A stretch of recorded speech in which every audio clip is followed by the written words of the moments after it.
Oi, meu nome é Larissa Quintela, sou aluna da Engenharia Elétrica da Unicamp e esse vídeo tem por intuito apresentar o meu trabalho de conclusão de curso, que é o estudo e construção de uma BCI baseada em SSVEP. A gente inicia com a definição do que é uma BCI. Uma PCI é uma interface cérebro-computador que se trata de uma tentativa de estabelecer uma conexão computacional direta entre o desejo do usuário e o objeto a ser controlado, por meio da detecção de padrões no registro da atividade elétrica cerebral. Essa detecção pode ser baseada em atenção seletiva, na qual é possível encontrar o paradigma SSVEP. Os sinais SSVEP são potenciais evocados visualmente em regime estacionário que se manifestam como respostas a estímulos visuais de determinadas frequências. No cérebro, o surgimento do sinal SSVEP ocorre por meio do aumento da energia nas mesmas frequências de estímulo e nas suas harmônicas em que o indivíduo é submetido. Para a construção do sistema BCI, é necessário conhecer as etapas que o constituem. Inicialmente, a gente tem a aquisição do sinal, que consiste exatamente no registro da atividade elétrica cerebral. Esse sinal cerebral ele precisa ser amplificado, já que ele possui uma pequena ordem de grandeza, muitas vezes da ordem de microvolts. O sinal amplificado ele é convertido de analógico para digital por meio do conversor AD, e após a digitalização do sinal, ele passa para a etapa mais crítica do sistema, que é o módulo de processamento de sinais. O módulo de processamento de sinais é composto por 4 etapas internas, que são o pré-processamento, a extração de atributos, a seleção de atributos e a classificação. É válido explicar o que são, afinal de contas, o que são atributos. Atributos são características específicas que compõem o sinal, e são atrás delas que estamos atrás para a construção do nosso classificador. Então, portanto, assim que o atributo passa a ter como saída algum rótulo, é possível determinar um sinal de controle correspondente que finalmente poderá ser utilizado para alguma aplicação do sistema PCI, que é a nossa última etapa do sistema. Na aquisição de sinal,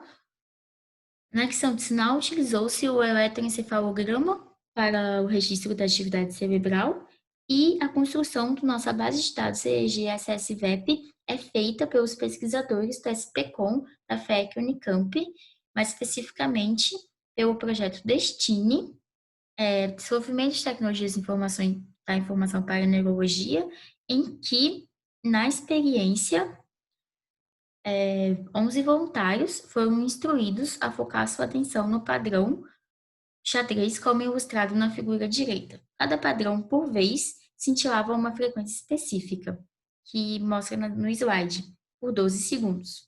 Esse ciclo é repetido 8 vezes. Assim, cada frequência de estímulo específica vai conter uma matriz de entradas de 3.072 amostras, e são as linhas por 16 colunas, sendo cada coluna a leitura de um único eletrodo. O mapeamento dos eletrodos no couro cabeludo é mostrado na próxima figura direita. À esquerda, a gente tem a ordem dos eletrodos nas colunas da matriz de entrada. Finalmente, para a implementação dos 3 exemplos de sistema BCI, neste trabalho que é o nosso objetivo, a gente utilizou a base de dados disponível de um voluntário saudável, e correspondente aos estímulos visuais de 12 Hz e de 15 Hz. Em resumo, a gente vai ter 8 arquivos do estímulo visual de 12 Hz e 8 arquivos do estímulo visual de 15. Assim, o modelo 1, ele consiste na construção de uma BCI com apenas os dados do eletrodo OZ, que é a coluna 3 da matriz de entrada, e esse eletrodo está localizado no lobo occipital, o qual é responsável pelo processamento de imagens. O modelo 2, assim como o modelo 1, utiliza os dados de apenas um eletrodo. Todavia, o eletrodo usado agora é o FCZ, a coluna 16 da matriz de entrada. Ele encontra-se no lobo frontal, o qual é responsável pelo planejamento de ações, movimento e pensamento abstrato. Finalmente, no modelo 3, utilizamos os dados da totalidade dos 16 eletrodos. Já com a base de dados definida para os 3 modelos, é necessário evidenciar as informações desejadas no sinal. Isso será feito na etapa de extração na etapa de extração, por meio do janelamento de cada sinal. Foi estipulado assim janelas de 2 segundos com sobreposição de 1 segundo.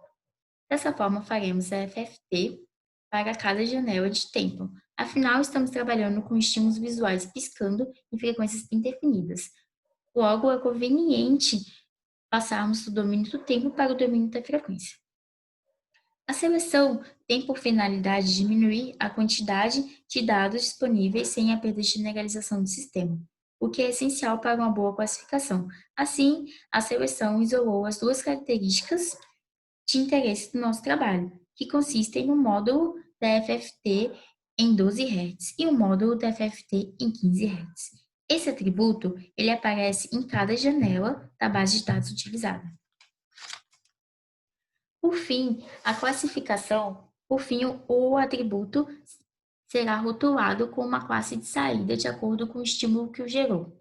Assim, a etapa de classificação consiste no mapeamento do sinal cerebral de entrada com a classe de saída correspondente.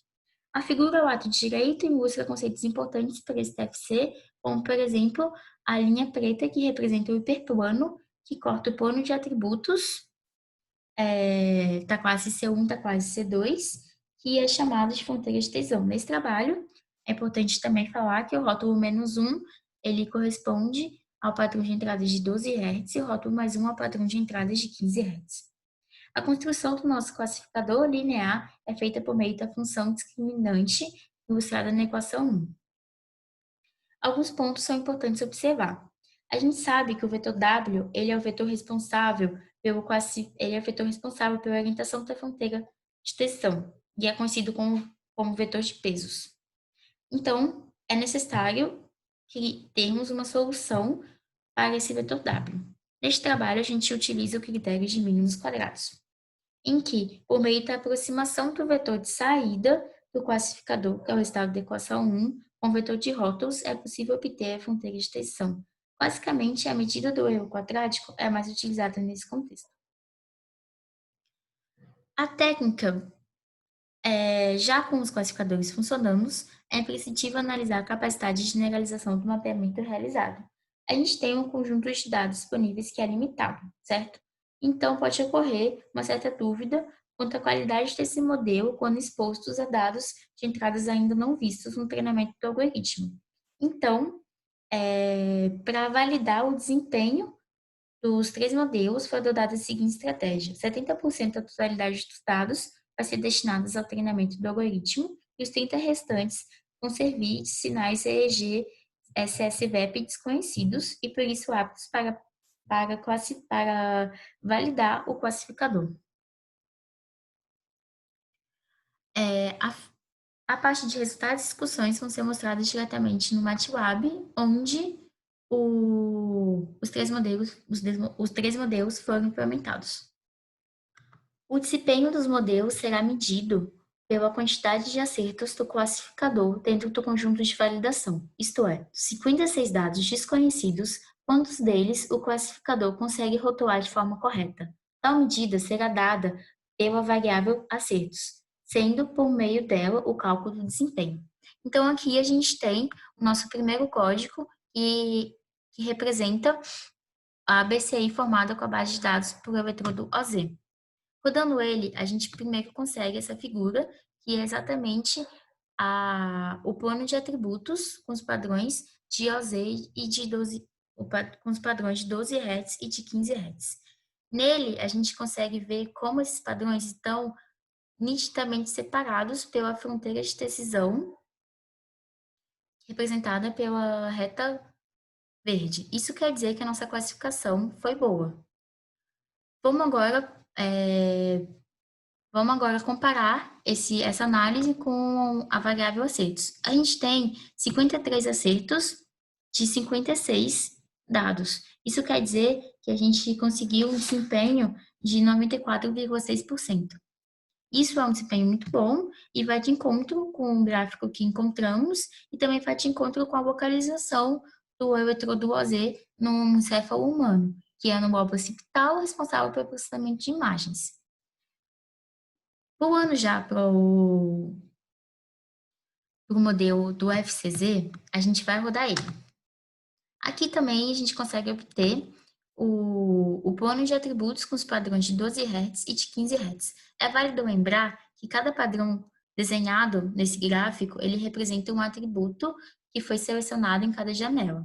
Aqui a gente vê uma mistura dos padrões de 12 e 15 Hz, que não conseguem ser linearmente separáveis pela fronteira de decisão, como foi o Z. Isso quer dizer que nossa classificação não foi muito boa. E a gente vai agora comparar com a variável de acertos novamente. A gente teve 26 acertos de 56. Isso nos dá um desempenho de 46,4%. Não é um desempenho muito bom, mas que também vai de encontro com a localização do eletrodo FCZ no lobo frontal, que é distante do lobo occipital. Lembrando também que a gente está trabalhando com paradigmas SS-VEP. Esses paradigmas, eles surgem a partir do estímulo visual, então faz sentido esse desempenho do FCZ. Finalmente, chegamos no modelo 3, que é o conjunto de 16. Aqui, devido à dimensão do problema, a gente não consegue ter um gráfico, mas podemos avaliar novamente a variável de acertos. Tivemos uma quantidade de 40 acertos de 56 e, portanto, um desempenho de 71,4%. Isso é bom e nos leva a pensar que estamos trabalhando com eletrodos com desempenhos excelentes como o AZ e eletrodos com desempenho não tão bom como o FCZ. Portanto, o modelo 3, ele mostra a importância de uma pré-seleção de eletrodos antes da etapa de seleção. Isso pode ficar como uma sugestão de um trabalho futuro. E é isso, gente. Esse foi um dos resultados que eu obtive no meu TCC. Espero que vocês tenham gostado.